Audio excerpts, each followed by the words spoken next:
What's going on, everybody? Welcome to another edition of Weeds Weekly, where I, Kevin Weedmark, walk you through what happened this past week, what we can anticipate for this week as it pertains to mortgages in the real estate market. We're also going to touch on the neutral rate. Does the Fed really even know how to get us there, and what is it?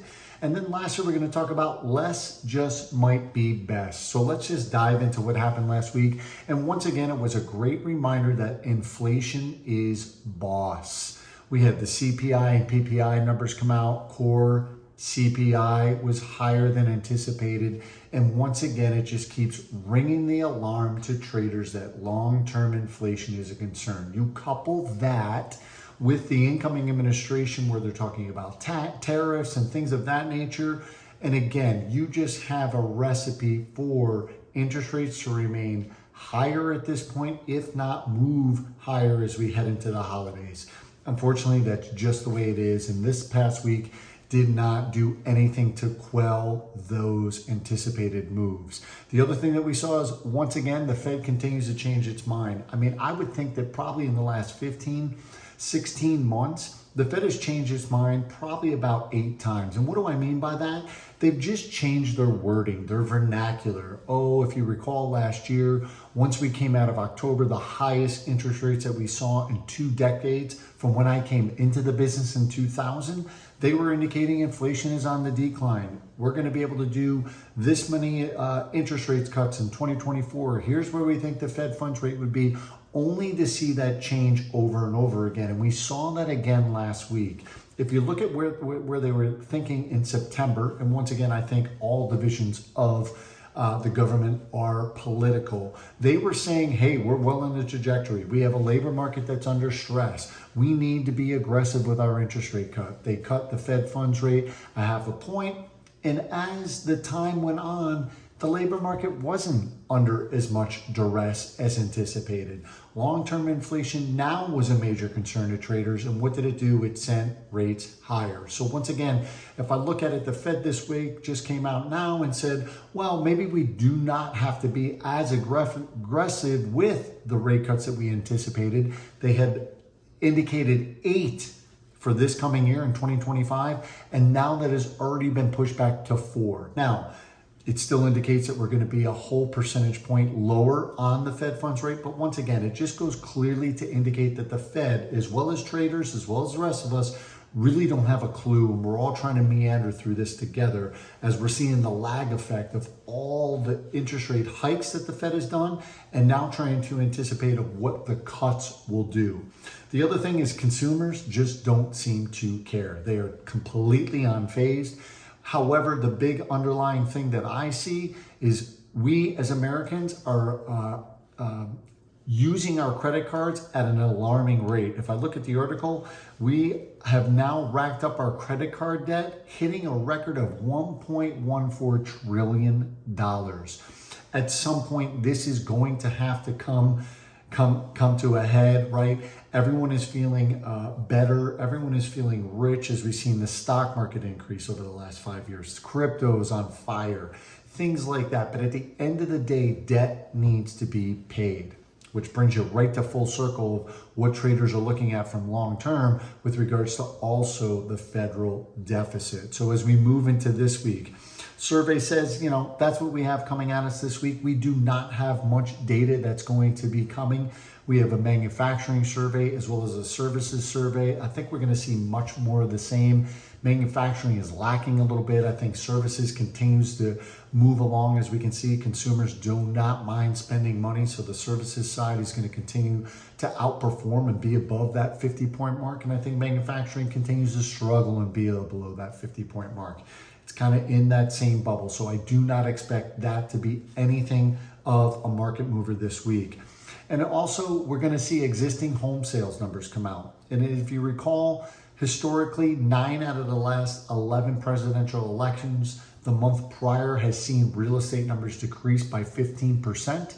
Given the higher interest rates that also propelled us into that time, we may see numbers actually worse than anticipated. However, I will say that in September, when the Fed initially, right before they did that cut, we did see the low rates in the low sixes at that time. That would lead to a closing in October, so we might be saved, so to speak. But again, I do not expect anything big. I think the biggest thing to watch this week is exactly the anticipation of any Fed member speaking, as well as traders just digesting, right?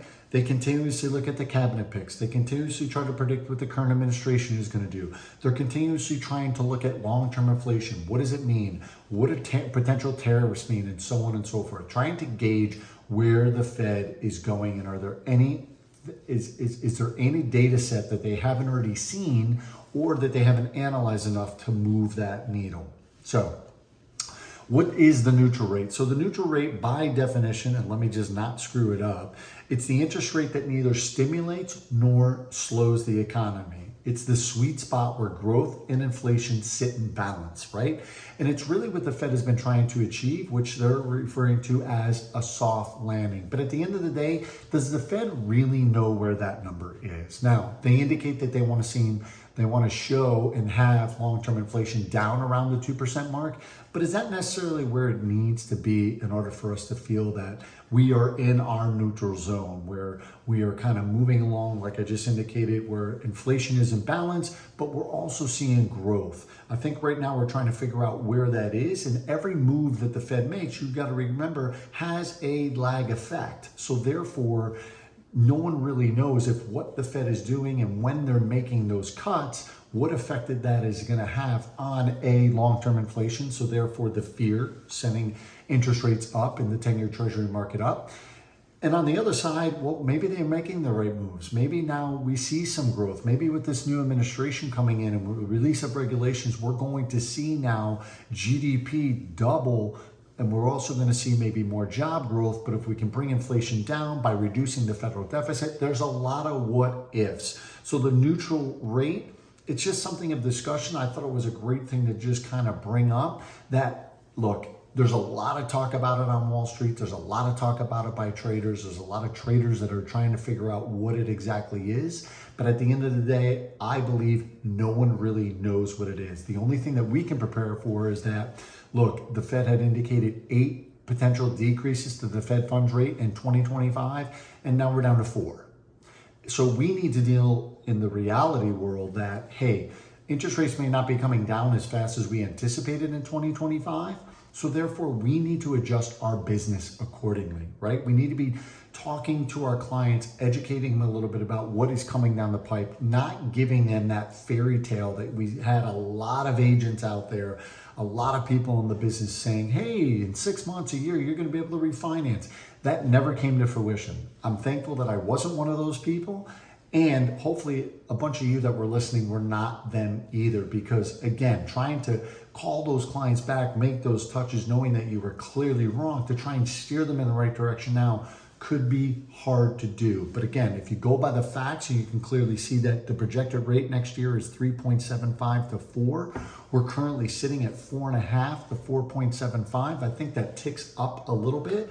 And I think we're going to be more around a 1 point reduction in the Fed funds rate as we close out 2025 next year. But again, data sets are going to predict that, as well as the incoming administration. I think the biggest thing we can do right now, and again, always in my quest to move homes and get people thinking outside the box a little bit, and my passion for saving clients money, as well as helping them achieve wealth in their real estate investments. And the investment could be just your primary residence.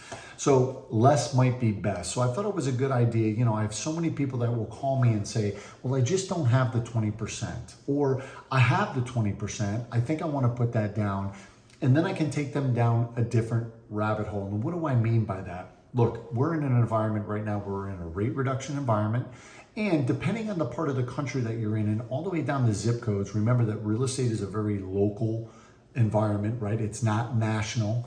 If you anticipate appreciation over the next couple of years, where you're going to be looking at least 5% per year, possibly putting down 10% and not 20% is the best thing that you could do financially. And let me explain.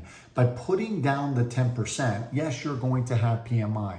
Yes, you're going to have a higher payment. However, Given the fact that rates are coming down, two things are going to happen. Number one, you're going to want to refinance in the next couple of years anyway. So if at that time you need to put the money down to get to the 20% equity position, great.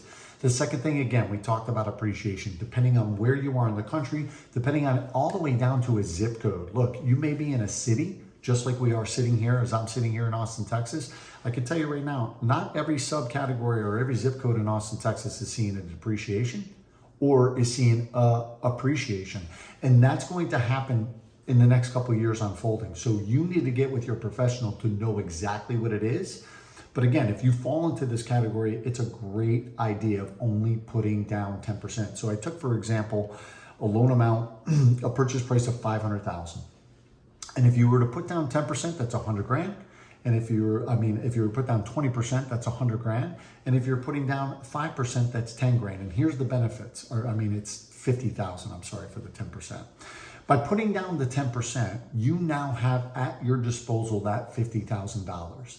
The biggest thing that I think people forget in advising their potential clients is that if you sink that money into the house and should you need that money, it's going to cost you money to go get it. That's right. If you want to do an equity line, if you want to pull that money out, or you need to do a refinance, there are going to be title fees, appraisal fees, and costs associated with processing that file. It's going to cost you money to go get that money. Also, if you take into account that the properties are going to increase, yes, you cannot realize that equity position now or at the appreciation, so on and so forth, when you purchase, but the anticipated appreciation over the next couple of years, when we believe that rates are going to bottom out in 2026, that might be the perfect time for you to refinance. You're going to be able to realize that equity position at that time and remove PMI. And lastly, here's where it makes the most sense. If you have the 20%, by putting down to 10%, you can now invest the $50,000. And if you look at the average rate of return over the last 5 years, stocks, it's 14.87%. Gold, it's 12.23, and crypto is 53.5. Pick one of those three, you are going to more than double your money. If you're only paying 6.625, let's call it 6.5%, let's call it 7% to the bank to borrow that money right now, and you're making 12% plus, you're in a win. 5% more on your money by keeping that money in your pocket. So hopefully that will help in talking to clients from a money side, making them think outside the box, making them realize that, hey, in these tougher times, or maybe they're uncertain, they don't need to put down the 20%. They can put down the 10%, buy where properties are a little bit lower, depending on where you are from a value standpoint, realize that appreciation, invest that money, make money on their money, and put them in a better overall financial position. Again, we are their biggest advocates. We are there to help them think outside the box and help them realize the dreams of being a homeowner, upgrading, or making that life change that they need. All right, everybody, I hope you have a great week. I hope some of this really sticks with you. You have any questions, text, email, pick up the phone, give me a call. I'm more than happy to answer any questions you have. Pump out a flyer, do whatever you need. I'm around. I'm going to be working through the holiday as well. Everyone have a fantastic week, and I'll talk to you all again on my Friday wrap up. Have a great week. Cheers.